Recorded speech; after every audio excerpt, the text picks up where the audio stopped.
কইছি কত বড় মাছ একদম এই মাছ লাভ বাহ মাছটা তো সুন্দর বেশ বড়ই ধরে ফেলেছো তোমাকে ধন্যবাদ তুমি মাছ দেখো না কিভাবে লাভ মাছ করতেছে ধরতে পারো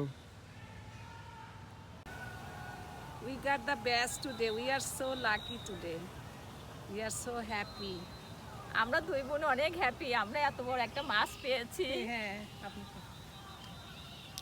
আমরা এখন কেটে মাছটা অনেক বড় আমরা এখন এখানেই কাটবো এখানে কেটে আমরা এখানে মাছটাকে তো এখানে ভাজা যাবে না আমরা ভাজবো আমাদের ডেকে যে আছে বার্নার আছে ওখানে আমরা বাইরে আউটডোরে ভাজবো আজকে